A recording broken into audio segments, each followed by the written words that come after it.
Well, you have a fascinating story, dog, because you yourself you were a former convict. Is that the way you put it, or how do you say it?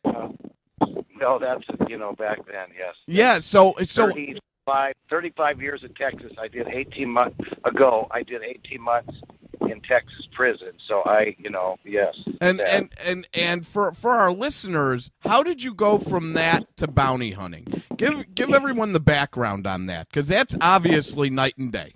Well, it's a long story. I was the warden's barber outside the prison gate. They trusted me enough where I could hold a razor to the warden's head. And one day, as we were putting a guy, one of my friends, in solitary confinement, he broke and ran. And he ran running down the road like a goofy guy. He was running from prison. So I jumped after him and tackled him in the road. And a Lieutenant Hilligus walked up behind me and threw down handcuffs and said, "Hook him up, bounty hunter." So I did. And the warden said, "Of course, you're going to be transferred. You ran down an inmate." I said, "No, I didn't. I saved his life." They told me freeze too. I thought I felt the bullets, warden, from the shotguns up above. You know what I mean? So that next morning I woke up and I had meetings with all the convict echelon and said, I saved the guy's life. I'm sorry. They're going to kill him. And I was accepted. So I became Dog the Bounty Hunter.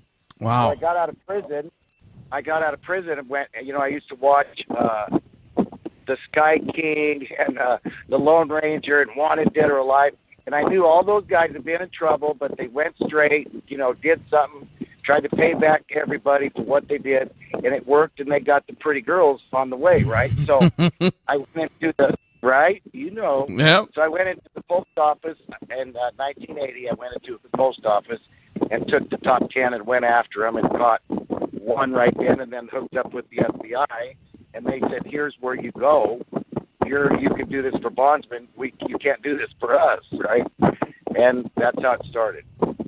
Wow, that is a crazy story. That's a unique story, and I guess that is that what Hollywood saw in you, that you got your show? No, I think I went to Tony Robbins. You know who's that? The motivational. Yes, we do. I was one of Tony's guest speakers because I had changed my life. So I met Martin Sheen is probably who I give the most credit to, and he, said, what the hell do you do? And I told him, and he said, you're going to be on TV. And I always wanted to admit it now that I'm, getting older. I always wanted to be on TV, wanted people to love me, and hey, what's up, dog? I'm like that. So I changed my whole life and listened to all that stuff, and I tried to act good to everybody, even though I really want, my heart said, but I just acted good, and I became good. I just acted the part so long and filled I just craved to have those kind of guys around me from TV and positiveness, and, I just knew there was a way to do it, and by God, I got it, thank God. Wow, you did it too. I mean, that's what's amazing about your story is I love stories like this. And tell me then how you got hooked up so easily with the FBI catching criminals, though. Well, the FBI, you take a criminal to the FBI's office on the 13th floor, and in most cities, and you say, "I want my money." There's $10,000 reward, and they got to pay you, and they do, and they start asking questions, right? Yeah. They're like, "Who the hell are you?" I'm like, "Dog the Bounty Hunter." I'm gonna catch these guys, right? So that's how you do it. Back then, that's how you did it.